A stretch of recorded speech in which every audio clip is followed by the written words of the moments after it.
I think one of the things we have to do is, as Muslims, is to look at what our resources are.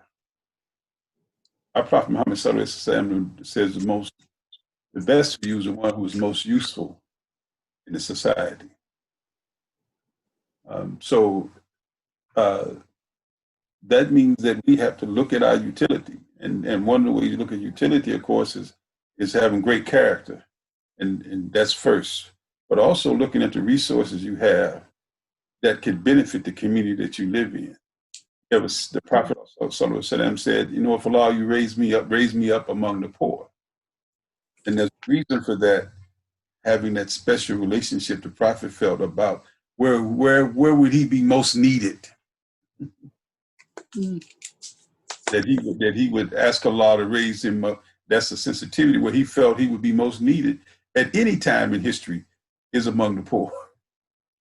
He didn't say what period of history, but he said, if you raise me up among the poor, so that indicates any time in history. So realizing what resources we have, and one of the unique things we have as Muslims, in most cases, because we have such this large immigrant community, students coming over to study, and we know that we know from looking at Muslims from around the world that many Muslim countries are more impoverished than we are as African Americans in America. But yet, typically, the people who come here to this country usually they're more educated, have a high skill level, and already at the university developing their skills, educated. So one of the things we have is education. And if you look at, and I know Imam Muhammad will be able to testify this since he served on the school board, there are huge learning gaps between African Americans and Caucasians, or between low income students and students who are middle income to high. There are learning gaps, particularly in reading, math, and science. So one of the things that as a Muslim community we should be looking at education, and we know how our Prophet ﷺ talked about how high priority education is. When we assess what we have in the masjid, how do we get our skills and sets of learning and education to benefit the African American community or any poor community, whether it's Hispanic, African American, Caucasians, or any of those children who experience learning gaps. And those learning gaps, I say, is both from low income. That includes Caucasians, African Americans, Hispanic, all those people. So that's one of the things. The second thing is the employment. I know from my experience, when you look at Muslim businesses and Muslim places where they have decision-making ability to choose and hire individuals, you'll find similarly look for those places where Muslims have that opportunity, they have no African Americans in their businesses. So that's another place where we can be involved. The other thing too is looking at trying to find partnerships. One of the good things I can say about Carbondale is that because I've been working in African American community and social sciences and dealing with empowering people and dealing with food and health disparities in all aspects of life for African Americans and poor in general, is that we have had opportunities, like we got a food pantry, and then on occasions that I've presented proposals to help African Americans, and they've responded real well. So I think that part of that, another part of that is also interfaith communities. I spent almost over 25 years on Interfaith Dialogues, which help shape and change how we interact. I remember speaking at Interfaith Dialogues, and Imam W.D. Muhammad helped issue that in for our community, that this is a must, because growing up in African American communities, we still got our relatives, not like many other communities in the world, we still got our relatives who are Christian, and we grew up with a Christian.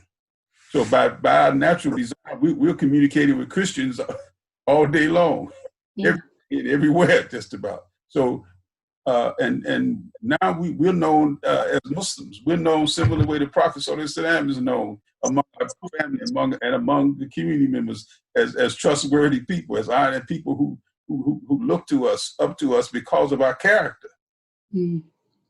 and also because of our character. And so Muslims, if we can do a better job of hiring, do a better job of finding a partnership, not-for-profit agency that works in the African American community, and form a partnership with that organization, so they can work through that organization by putting resources into the community, also using their influence to help the doctors. How can we get more African Americans into the hospitals? How can we get more African Americans in other jobs, and contributing to helping educate? That would help qualify and get skill sets to more young African Americans, and really help to reduce those learning gaps. And an example of what the community can be more involved with, for instance, you can have a high level of African Americans from high school, but their skill set and their skill level is such that they have less than 8th grade reading levels, less than 6th grade math, and makes them not able to compete in the open job market. And when Hanif was saying earlier, you got to be twice as good. Well, that's very hard given the way the educational system is set up. It just moves children along. So I think the message is resources. Education is one. Sometimes financial resources is another.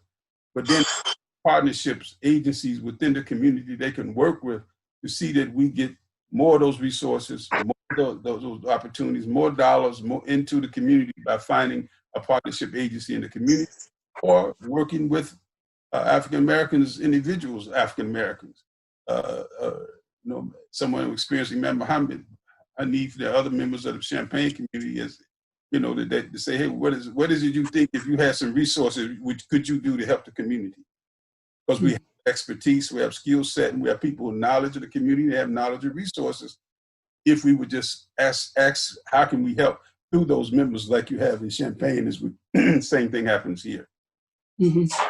Yeah, so the importance of bridging gaps. And I think that's also when it comes to activism, is finding what you're good at, what can you offer? Everybody has something that they can do to help the progress for African Americans in this country. If you're a tech person. One other thing quickly. Also, the issue of that Hanif mentioned earlier, and Imam Muhammad has been involved in this too, is how to help reintegrate people from returning citizens back into the community. If we always said this, if we had the same conversion rate of Muslims on the street that we have in the prisons, you have so many more Muslims. Having and most of our efforts is not only helping people, help them come out and prepare themselves to be Muslims on the street. So also working to help set up reintegration programs for Muslims, halfway houses, making contribution to halfway houses, making contribution to setting up additional training for people who are particularly Muslims returning, or other individuals who are not Muslims returning to African American poor communities.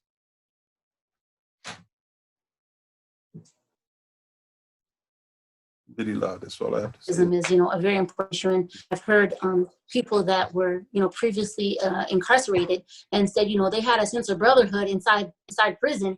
And then when they came out, that support and that sense of brotherhood was not there, and it really made it hard for them to have, a continuation with their deen. And so, yes, another important aspect of how, what needs to be our priorities. So I'm going to actually bring it back to Brother Muhammad Abdullah. And my question for you is, what are some historical moments / lessons that you find applicable in the current context?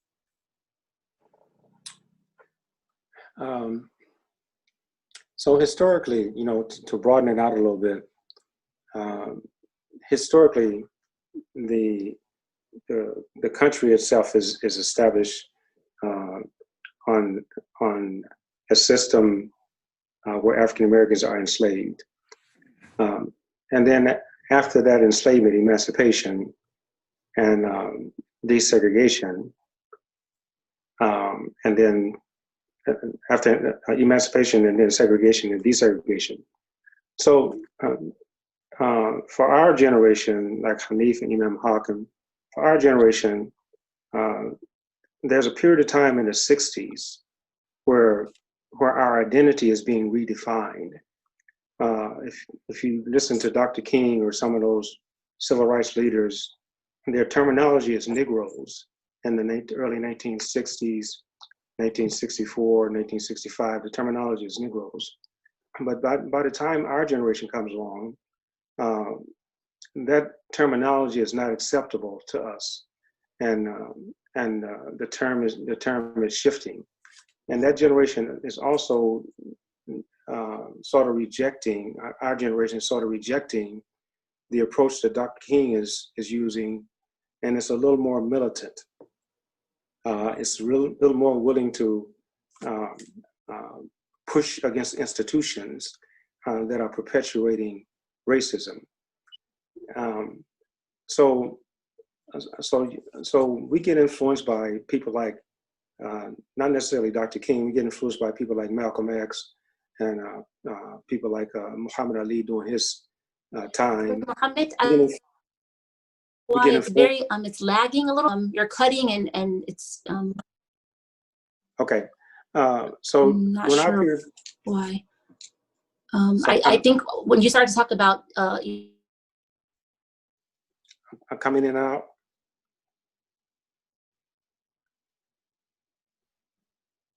Takia.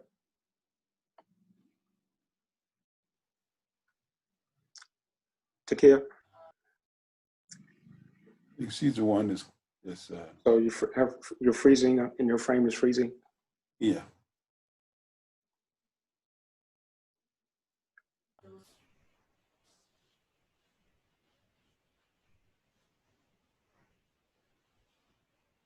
So you're on mute.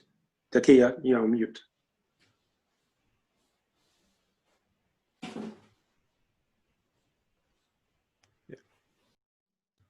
I think you can go ahead, Mohammed. I think she's frozen. Okay. So I was saying that essentially that now there's a shift that's taking place from desegregation, the movement of desegregation, and the next generation coming along. And that next generation coming along, really because it's not taking a passive approach, it starts to force change in institutions that are perpetuating racism. So one of the things that happened, sort of as an example, when the riots took place after Dr. King's assassination in Chicago, and then the state, the officials in the state became so alarmed about the kind of things that were happening in protesting and riots and things like that. They started at the University of Illinois, Project 500. University of Illinois never had no more than, out of a population of 30,000 students, they may have 200 or 300 African Americans. Never had a large number of African Americans. But because of the riots that were going on across the country, and especially because of the riots in Chicago, they went out to recruit African Americans to come to the University of Illinois, which means that, so now this protest is starting to force change within institutions. So this is a generation, so this is Dr. King's movement that's not getting the change. But then when you get this uprising, then the institutions start to realize we need to act, we need to do something, we need to provide more opportunities. So then you have institutions trying to allocate funds and resources and different things like that to say, okay, we need to provide more opportunities in order to calm the situation down. The unfortunate thing about when they did that, say students who came for Project 500, most of them are coming out of the Chicago area, coming from public schools that were not prepared, that didn't have the educational system to actually to make them competent enough to be able to compete at the University of Illinois. So now they bring those students in, they provide more resources in order to say, okay, you can come to U of I, but they're going to fail. They're going to fail because there was never any preparation for them coming to the U of I.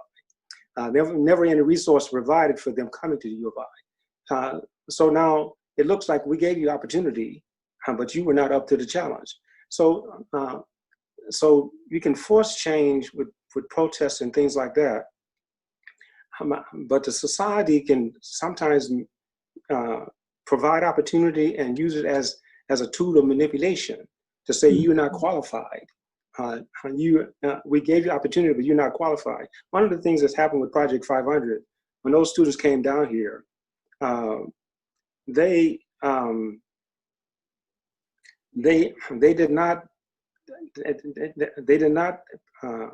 pre-plan and provide them with housing. They put them in, I think, an ISR at the time, Illinois Residence Hall. They put them in the residence hall, Illinois Residence Hall, but they didn't have enough space for them. And so those students, they protested. They occupied. I don't remember if it was the Line Union or the residence hall or whatever. Anyway, they occupied that, and then they started breaking up things like that. You know what Chicago newspaper said? Chicago newspaper Tribune, I believe, it said something like Negroes riot and are ungrateful. You know? So now it looks like your image now is being tarnished. We gave you opportunity, but look what you did with the opportunity. It was sort of like planned failure. Sometimes you can get the institutions to make adjustments, but the manipulation is what's important. So our generation got manipulated. The generation that the Black Power and those, our generation got manipulated. It got manipulated because once the institutions open up, the institutions, they had another plan that we did not anticipate. And one of the plans that and this comes out in a book about Richard Nixon. One of the plans that they had was to flood Black communities with drugs. And then once you flood Black communities with drugs, then you can you got justification for militarizing the police. And so I'm essentially saying that you can force change, but you also have to be aware of the system, and the system is sometimes 3 and 4 steps ahead of you, figuring out how we're going to make you look bad. We gave you opportunity, but you're not prepared to take advantage of opportunity. So the failure is on your part, not on our part. So we came through that particular generation, that pushed for the change, got change to happen, but then got manipulated. So part of the responsibility that happened for us as Muslims, when I came into Islam in 1972, part of the responsibility that happened for us is to recognize is that our community is being manipulated, and our community is being flooded with drugs. And so part of our responsibility was, that's why I was on the Concerned Citizens of Better Neighborhoods. Part of our responsibility was to ensure that we did not allow those kind of elements to actually become the dominant element in our communities. That was probably the main thrust for the Nation of Islam, to more or less say, we're going to save our own communities. We don't need you to save our community. We're going to save our own communities. And so that was the kind of thing that I became aware of as part of that movement, part of the 1960 movement, Black Power movement, and then transitioning to as a Muslim, and realizing that the friends I grew up with, the people I grew up with, how they're being manipulated, and they're being manipulated in such a way that they're actually harming their own communities. And so what you normally hear the phrase, once you become a Muslim, you got street cred. When you go back to those neighborhoods, they know you. You grew up with them. And when you come back and say to those neighborhoods and more or less say, we don't want that stuff around here. We're not going to allow you to do that in our neighborhood. You got credibility. And one of the things that disappointed me most is when I became involved with the immigrant Muslims, is that that same kind of social activism did not exist. And there was a period of time that actually my thrust for social activism, I got stifled because I'm trying to adjust to this new normal of trying to learn Islam in the context of what is being called the Quran and Sunnah. And I'm being more or less told that, okay, well, those are kafir. You don't have to worry about those people. So current events is more or less saying Muslims are still falling victim to this kind of mentality. You know, this is not our fight. This is not our, Black Lives Matter. This is not our fight. Still falling victim to that kind of mentality. Yeah. So much important points. I wish I could, further discuss them. I know for time we're trying to get to all the other questions, but yeah, these were all excellent points. So I'm going to move it to Sister Akia, and I'm going to. One of the submitted questions was, what does a healthy and conscious community look like to you?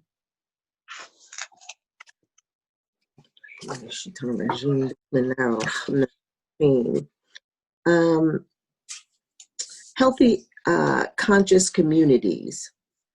It's our responsibility to protect, to care for the elders, children, the young people, women that are divorced or widowed or whatever, their children,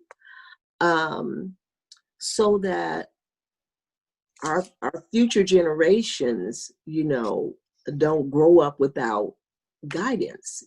If I personally have raised a grandson, and it doesn't matter how good a job I do as a woman, if he doesn't have a male role model, if he doesn't have someone to help him, I can't help him to become a man because I'm not a man.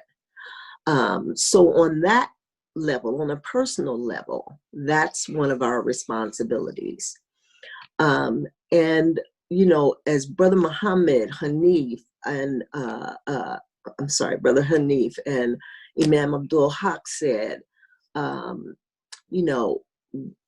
we have to help others, our immigrant communities, to understand that Black Lives Mattering it's important. If it weren't for the movement, the Islamic movements in this country that came out of the nation, and Imam Wahdin Muhammad, may Allah forgive him sins and grant him Jannah. We laid the foundation for those other communities to be here. You know what I mean? To have the ability to practice Islam.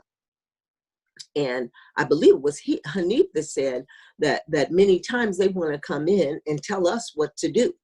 Tell us how, because they look at us in a certain way. And I want to go back to what you said about people coming to this country and not getting propagandized, I guess, about what to do and how to act from their government and our government. They are told. I don't know about Muslims in particular, but I know personally a woman from Vietnam, a couple that I worked with at Head Start, that said that they show them films and talk to them about staying away from Black folks. Don't mess with them. You want to be wiped, in other words. If you want to succeed in this country, stay away from them.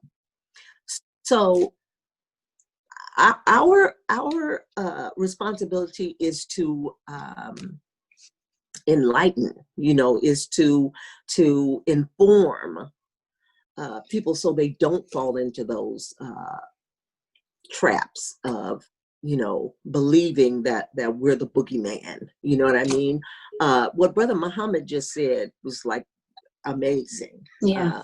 Because as a young Muslim, I don't know.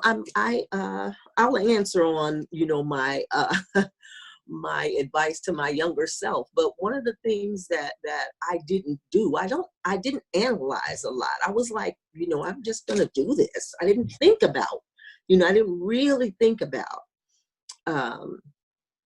what I was doing when I was younger and how that was affecting us as a community. I was all for being in that march when Woolworths, I remember being in beauty school and coming out and they were marching against Woolworths because they wouldn't hire Black people there. I grabbed the sign and got right into I got right in there with them. I remember having a pin on that said "Free Joanne Chisholm." That was Asata Shakur. I didn't even know who she was, but I was down with that movement. I told my sister, if I had been in Oakland when the Panthers were, I would have been a Panther. She said, you were in Danville and you were still a Panther, as much as one you could be in Danville. Yeah. So, you know, I think our responsibility is to help them to see, you know, help them to understand our role and their role, you know. And Imam Haq said, you know, get in where you can fit in, do what you need, what you're able to do, you know, whatever you're able to offer, then that's what you should offer. I know I got off subject. That's just how I talk. But no, excellent points. Inshallah. Excellent points. You know, and I think dealing with the current situation, you know, my mother's always saying that we have to connect the dots. She talks about that a lot, especially with her activism, you know, and I think that, you know, right now, sometimes they were just focused on justice for George Floyd, not looking at the systematic situation, right, of police brutality. Right. And, you know, when I've been posting things about, you know, defunding the police, what does that look like? How would that play out in a community? Because people are only focused very narrow, you know, they aren't not thinking about the bigger picture. And, you know, it's not just a few bad apples, you know, it's not just, and, you know, I love what Chris Rock said, you know, he's like, there's some professions that you just can't have a few bad apples, you know, doctors, police officers, you know, places where people's lives are in your hand, you can't have a couple of, you know, few bad apples. And so same thing, you know, in the current situation when we're fighting for, you know, accountability within police force, and we're talking about defunding that, it's also bringing the idea of this is a problem that is rampant within that particular institution, you know? So it's very important that when you're fighting and when you're protesting, you have a strategic plan. And like, you know, Brother Muhammad Abdullah said, not to get bamboozled or manipulated. Exactly. So I'm going to actually, Alhamdulillah, I'm going to actually lead it now to Brother Hanif. And one of the questions that were submitted was, how do you envision anti-racist education within a mosque space? What does it look like, feel like, and sound like? So I know that's kind of a wide question, but and you obviously having, you know, 6 children who grew up in this community, and was involved in the masjid. I think, you know, alhamdulillah, you have a lot to offer as far as answering this question.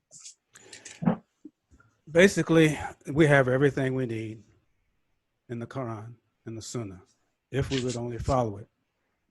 Allah tells us about black and white. There's no black over a white and no white over a black. You know, we just watched this series this week, Black Lives and the Messenger. And in that, he talked about, Brother Mendez talked about the blacks around the messenger who were Ethiopian, who we had never heard of. We had never been exposed to some of those people. All we've been brought to was Bilal. That's what everybody throws at us as the example of a black man. But Ayman was around the Prophet his whole life, from his birth until his death. And so we need to be aware of those things. We need to teach that to our children. We need to expose ourselves to that and be aware of all those things around us. And when people come to you and make claims, don't just dismiss them. Listen and respond and react and do something about it. And invite those in your community who have experience, like Brother Haq, like Brother Muhammad, who can address the issues that are facing all of us. It affects all of us, not just the Black community. When you don't follow Islam, you don't follow the teaching of Islam, it affects all of us. Yeah, and I think, oh, sorry, go ahead. I'm not sure if I answered the question, but you know, no, there's some things, you know, like my wife was telling me this morning, someone, when my daughter was born, said, you know, your baby is so beautiful, she's not gonna have any problem finding a husband. It was only about her looks, because she was light skinned, and because it had nothing to do with her, what her character would be 20 years later. And even someone said to your mother, you know, why would you marry a Black man? Yeah, it was I still remember, like, it was in our living room. And of course, my mother was quite shocked by the answer. But yeah, I think those individuals that were during the time of the Prophet Muhammad sallallahu alaihi wasallam, you know, imagine what that would mean for a student in a Sunday school or weekend school, how they would connect, how it could make them, you know, have a reflection about themselves. It's huge. It's huge. It can completely change the way they look at their religion, their deen. And it's something very easy to do, you know. And I remember one time at one of the weekend schools that my children went to, they gave, you know, these coloring books, and the coloring book had this little white girl with like long blonde hair, and then the thing, it was like mentioning how beautiful she was. And I told the administration at the time, I was like, you know, first of all, you're giving this to a little girl of color, but let me remind you that half of the children in here maybe not be African American, but are children of color as well. So imagine what you're telling them, you know. And like, luckily she took it away and was like, you know, you're completely right. But you know, it's like it's just like not being conscious on these issues, not even the thought process of what that would mean. You know, and it was something small, but you know, when I addressed it, it was very important to me. When you gave that to my children who don't look anything like that little girl, you know, that blonde-eyed, blue-eyed, blonde-haired little girl on the coloring book. And so, yeah, so these things, you know, it should definitely be a part. And honestly, we really need, you know, I spent a lot of time at Dean this year focusing, we spent our end of the semester, a whole unit on Islam in America, where we focused on, you know, the first Muslims that were slaves, you know, and what does that mean to you? Even if you're not African American, what does that mean to you being a citizen of this country? And so this particular, you know, this needs to be taught in deacon schools, Islamic schools. And like you said, you know, Sister Akia, that how we paved the way, right, for people that are coming here from other countries, you know. And I remember Imam Haq actually did an interview, and we showed it to the kids in my class, and he said, you know, there was a lot of immigrants who were coming who didn't know how to kind of display their Islam. And so when they saw African Americans who were proud, you know, specifically Nation of Islam, and African American Muslims that were not only proud to represent their religion, but were verbal about it, it gave them also a sense of pride, and it kind of gave them an example to look to. So these type of things need to be taught, and I don't care if it's a Sunday school, a weekend school, Islamic school, that needs to be a part of the curriculum. So yes, I think you answered the question excellent. I am going to actually lead the question actually over to, let me see. I think this is, you know, a little bit of a heavy question, but I definitely think it needs to be addressed. So I'm going to, and Brother Muhammad was one that was going to take it on, which is question number 11 that was submitted. How does European colonialism play into the racism we find in other countries, and that is obviously brought here within our communities as well? Yeah, so you know, what I noticed about Muslims, I should say that my experience early on with Muslims in this community was very good, because there were some individuals who were very committed to helping us to understand the teachings of Islam, and learning how to do some basic recitation and things like that. So my experience was very good with Brother Walid and brother named Sadiq Qataris. So it was a very good experience. But what I did notice is that Muslims came here with and I think this has already been mentioned, they came here with a sort of preconceived notion about African Americans. The tendency was to be closer to white Americans, even though as African Americans we were Muslim, but we were not seen as on the same level as white Americans who were not Muslims. So I noticed that, I noticed this from the subcontinent. And one brother who was an Arab brother told me, he said, this is after I had gave a khutbah and mentioned a certain thing. I mentioned that I went to a conference. This is, it says low battery. Can you still hear me? Yes, I can hear you. Okay. So I went to a conference, and at the conference, some brothers from here, they invited me to go. And there was a speaker, a scholar now he looks like he was an Indian. So after he had given his lecture, I was going to ask him a few questions. I saw him in the library. This is in Bridgeview. I saw him in the library, a little small library they had there, and I was going to ask him a few questions. So I went to approach him, and he looked at me in such a condescending way, as if, "What are you doing here?" So I didn't even approach him. I turned around and I walked out of that place, that library. So he's the scholar who's presenting, and he's obviously should be giving the best example of Islam. And so I was disturbed to see that here I am, African American who's experiencing racism in America, and then I'm coming into Islam and hearing these teachings about the Prophet and the Brotherhood of Islam, and my experiences when I go outside of this community, I'm experiencing the same kind of prejudice and racism that I experienced from white Americans. And this is, in my opinion, Muslim identity or European colonial, the colonial occupation of Muslim lands affected Muslims to such an extent that they began to idolize. If you wanted to be an intellectual coming from some of these countries,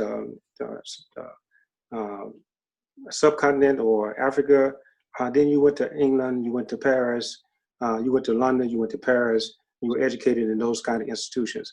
And so, that mentality of looking up and sort of idolizing colonial masters to a certain extent became such a like a standard for measuring other individuals that Muslims lost their Islam. They lost the teachings of the Prophet because they were trying to sort of measure themselves against Europeans and wanted to be seen in a light that Europeans would respect them. And so what I experienced for some Muslims coming here is this kind of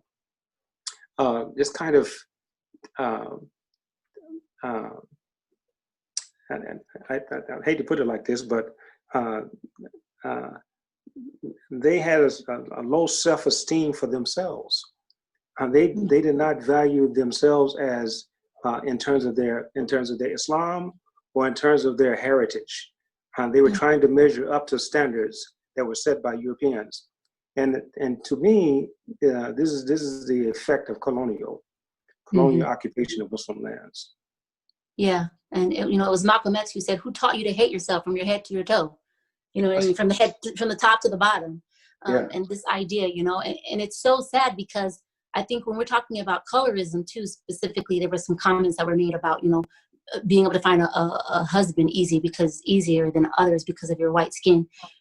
This conversation doesn't only have to happen within African American communities, but it needs to happen in all areas where there are people of color. Understanding self-love and your own true beauty is a discussion that I've been saying needs to happen all around the world because it's obviously been lost to value oneself in the way Allah subhanahu wa ta'ala made you. So inshallah, because of time, I am going to have one more question, and I am going to let actually Imam Haq answer this one, and then inshallah we'll have concluding remarks. And I wanted to ask actually Imam Haq also, if you could end it with a dua, inshallah. So I wanted to give you a heads up that I was going to ask you that. But the question that was submitted was, how has Islam shaped the way that you engage in community work that is focused on fighting oppression and racial injustices?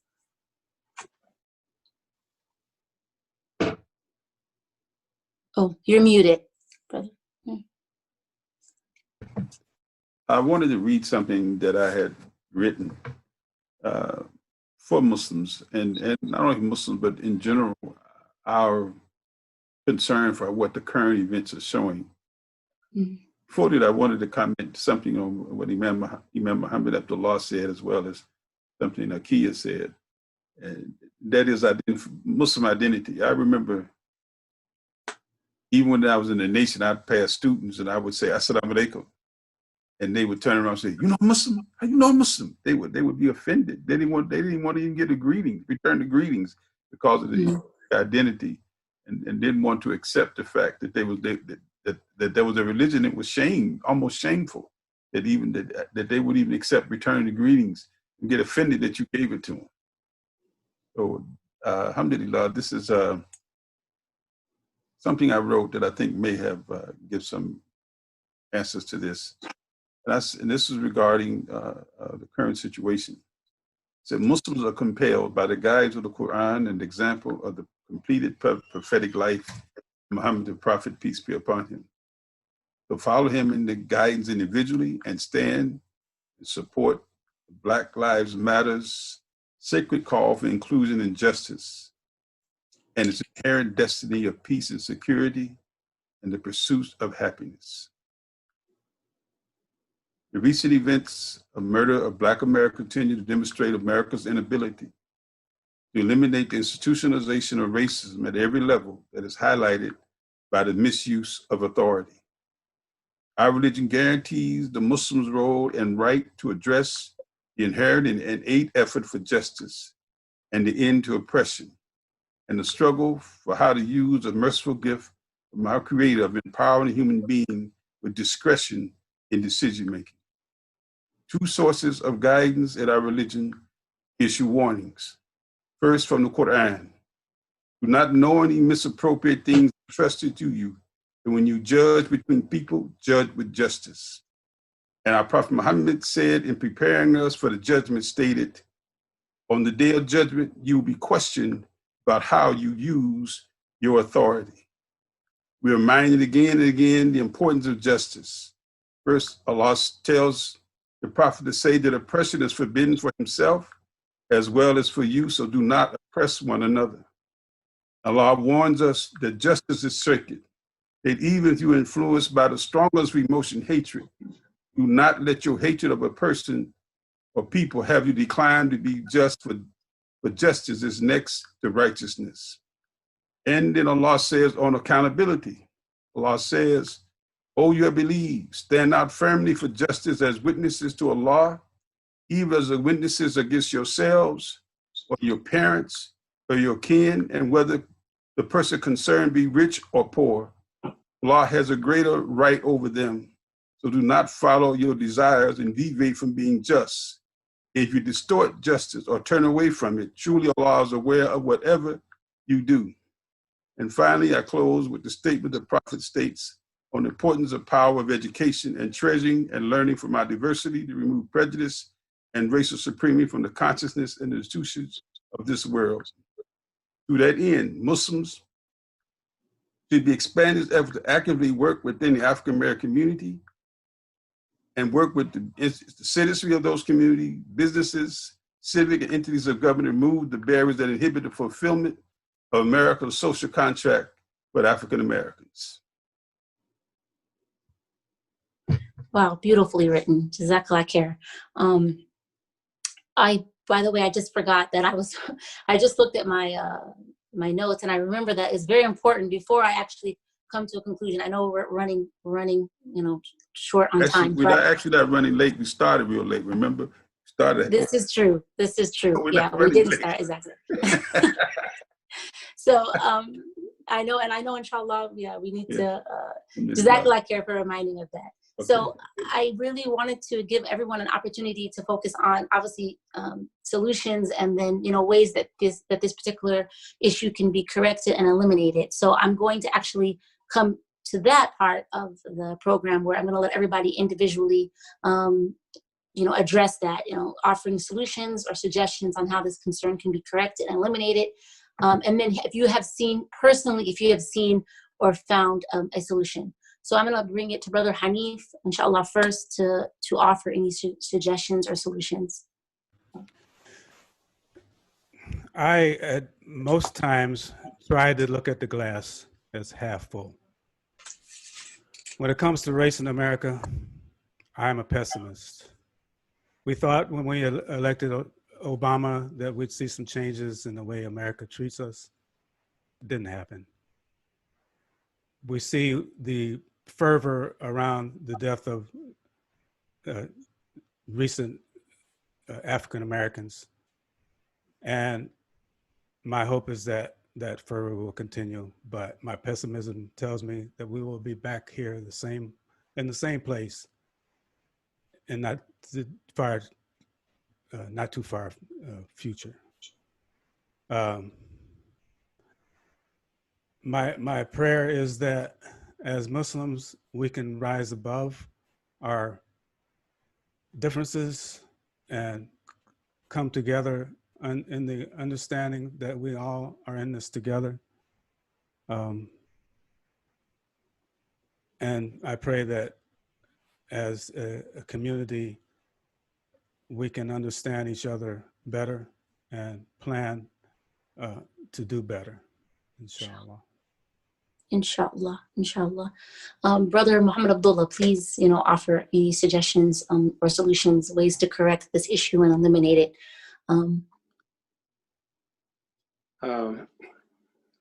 This issue is a challenging issue.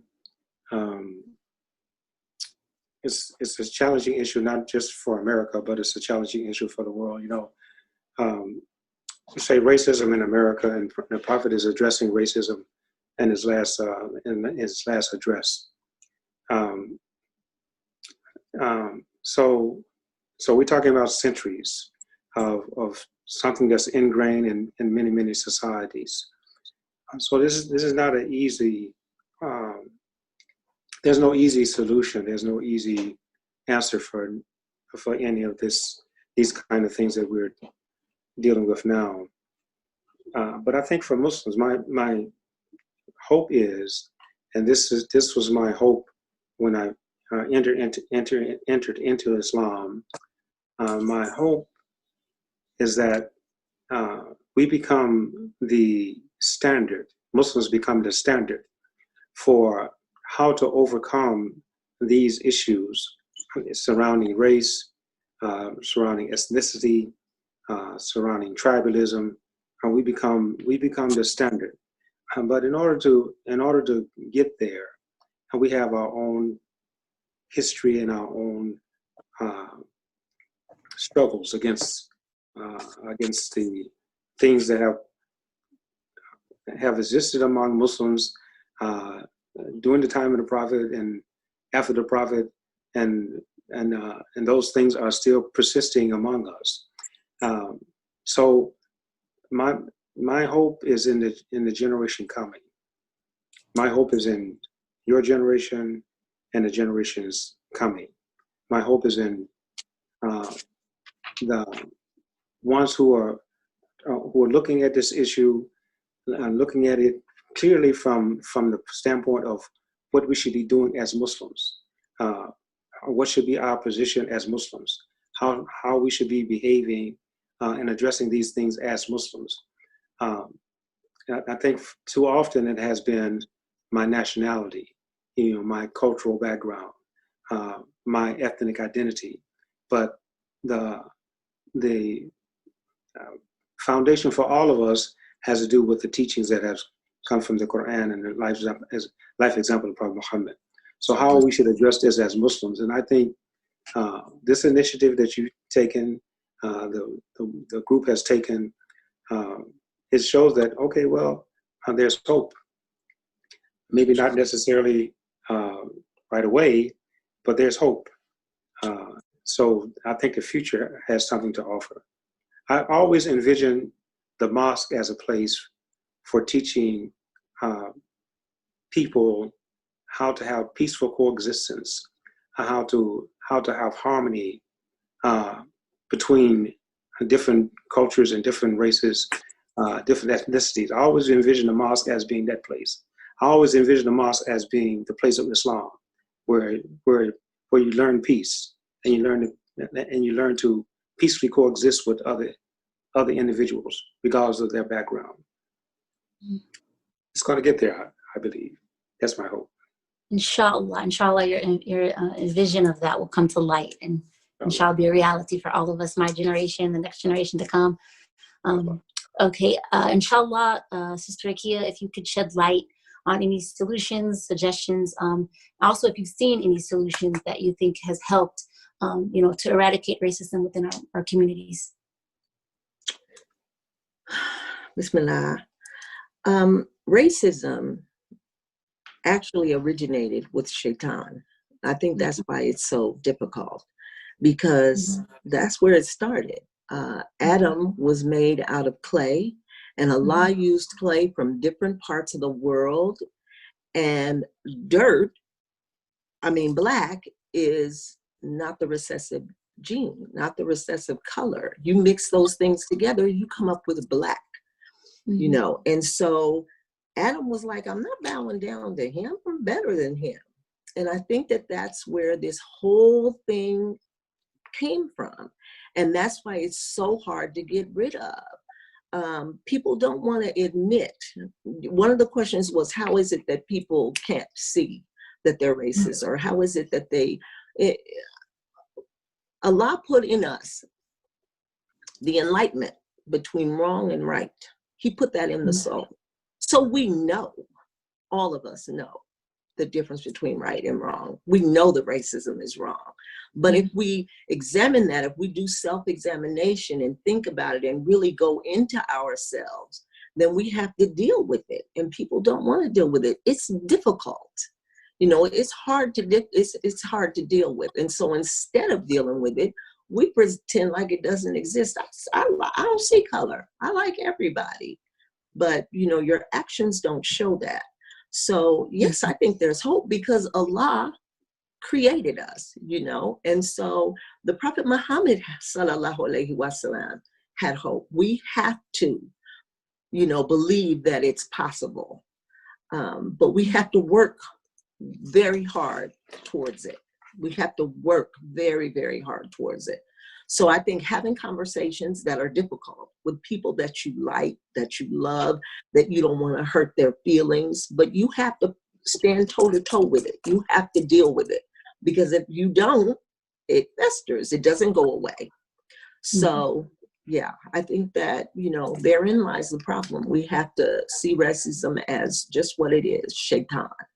And none of us want to be his friend. Allah said, stay away from him. Don't take him as your protector, or your friend. So inshallah, I pray that we get to that. Inshallah. Yeah. Bashir, I was listening to Bashir Jones. He was a guest speaker on one of the Sahih Web's Zoom meetings. And so, yeah, he was saying, he's like, the first sin was, arrogance, and it was racism, it was a version of racism. Shaitan didn't want to bow down because he was made of fire. And, Adam was beneath him, alayhi salam. So, so I think that's important to remember that whenever you are, either acting on racism, you are, obviously taking after the shaitan. And if you see it and don't address it, you're allowing that to take place. And, that's a characteristic of shaitan. May Allah protect us from him.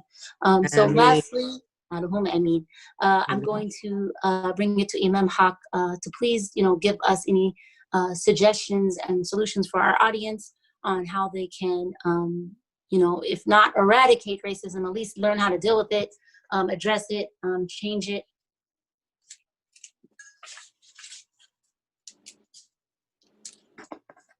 By the way, you're muted. One of the things we have to realize is that this is a struggle. And I remember Muhammad once said that this is a relay race, and as Imam Muhammad Abdullah said, this is a time. When I realized sometime in my early life as a Muslim that people had given me batons. There was hope given to me. There were people who passed things on to me. And I tell young people all the time, I say, I got a lot of batons. I'm looking for who I can give them to and continue this race. And I believe since I didn't know who I was going to become, I can't find anything in my early life that would determine that I would be a Muslim, that I would be in the position of life that I'm in. So if Allah has allowed me and Hanif here, and there are some of the brothers who are not here with us, Hakeem, Brother Imam Shabazz, others who we've been with, and we all didn't see ourselves where we were. So that lets me know that there are others in this generation, either from my family or from others who in this generation who are going to be better than we were. Because I know that I did everything I could to make my children better than me. And also anybody I've tried to help was not to keep them underneath me or beneath me, but inshallah contribute to their journey to be the best they can be. So I hope in the future and know that it will get done, because Allah says it's going to get done. And we have faith and trust that we will be that community that Allah says, as Imam Muhammad mentioned earlier, that we'll be a witness community. And Allah says in the Quran of us that we will be the most balanced community, and we'll be a witness to all the nations. But all of us not going to be in that community. Allah said, evolve out of your people, right? There was some evolve out of us, right? Some of the best that's come out of this community. And I think we have to trust the Muslim community. We have to trust people's intelligence, and give people freedom to speech and freedom to engage, to practice shura bainahum, to practice mutual consultation, and give voice to every member of the Muslim community, and try to give every person, because one of the things racism do is try to strip you of your voice. One thing power does is try to take away your voice, take away your spirit, and take away from your ability that you can affect change. And our Prophet Muhammad Sallallahu Alaihi Wasallam said, when a Muslim sees something wrong, he corrects it with his hands. He corrected with his speech. He came with his speech. The least of faith is rejected in your heart. But we have to remember too that the reverse is true. You sometimes can't change things. First, you reject it in your heart, in your soul. Then you can find a voice for it. Then you can find the conduct for it. In fact, we see our Prophet Sallallahu Alaihi Wasallam, the Quran was revealed to his heart. Then he came to the speech, and then finally he came to the correction. So that's what I feel is best for us, and this is what our future holds for us. We can, it's like Dr. King said, he'd been to the mountaintop and he see, and I believe we see. I see what's coming. Allah is blessing us with vision to see what's coming. Otherwise, we would have stopped a long time ago. We would have stopped a long time ago, because we believe in this inevitability of Allah's creation of excellence in us as human beings and our moral fiber. So we ask Allah to help us and strengthen us. And remember that as Muslims, one of the reasons this is not something you can just say, okay, as a community, we all going to get rid of it. No, it's an individual commitment. And don't let your effort for individual commitment to change this be shouted down by others who try to make you shame the fact you want to stand up for it. That we have to have that individual courage as Muslims And we can't, we got to remember what the prophet said too about something. He said, when a Muslim does something wrong, a little wavering goes on in his heart, he gets legal opinion or public opinion that it's all right to do that thing. Mm-hmm. So we are the community. And so our efforts, we ask Allah to guide us and bless us, have the courage. And we pray that this generation also accept that there's wisdom for them to come to. And we're here. We are resources. We're not trying to take over anything. But we want to be used what Allah has blessed us with to help in the future. And that's what elders should be. And we pray Allah that people will use us and bless us with the example and the victory granted to Muhammad. Ameen. Ameen, ameen, ameen. Just like her beautiful takeaways. I'm going to try to conclude as much as I can. There were so many important points made in this discussion. But some things that I wrote down that I thought, inshallah, to reiterate before we end this evening, is the importance of, education. When we're looking in Muslim communities, the importance of education of the examples of people of color during the time of the Prophet Muhammad sallallahu alaihi wasallam, the way we choose to engage with African Americans and look at the history of Muslims in America within our weekend schools, Islamic schools. This has to be made of an importance as when we're talking about dealing with racism within our community. The importance, one of the comments that was made is that inshallah will be the standard, will be the example to look to as an example of what it looks like to have true brotherhood, true sisterhood. And inshallah, this generation, inshallah, and for the generations to come, will be able to establish that. Another thing that was mentioned tonight was the importance of making sure that when we're protesting, that we don't get manipulated with the ideas of how the system is going to work against that, whatever's being asked. Muhammad Abdullah talked about, here people were taken into the streets, and then U of I came up with, a plan, obviously, to have African Americans come to the university, but didn't set up the resources to help them, further. And so it's important that when we're strategic, we have strategic plans when we're looking at how to help this particular issue. Another thing that I thought was really important is the idea of hope. In the last couple of weeks, I've had, if you're on social media of any sorts, it's been very exhausting, dealing with personal accounts of racism with people that and also just on a broader scale with the news and how, it's portraying the movement and African Americans. And so you lose hope. And alhamdulillah, all of the panelists talked about hope, the importance of also realizing that as Muslims, we have everything we need. We have the Quran and Sunnah as the best guides on how we should work towards justice and equality for all. Alhamdulillah, it was a really a beautiful event. And I felt really blessed that I was able to be just a part of it in any sorts, even as a moderator, in a small part, but I'm really grateful for this opportunity. Inshallah, I ask Allah that He allows us, inshallah, to take the step towards Him, and He will come running to us. And this applies to with our own internal reflection of our own biases and racism that we may have, and then to Allah help us to extend it within our family settings, within our social settings, and within our community settings, so that we may, it was mentioned earlier, to be the standard and an example of what it truly means to have true brotherhood and sisterhood. Allahumma ameen. I thank you for all for coming. Sister Kia, one thing. Yes. I also pray that everyone sees from us, the panel members, that we're still in the fight.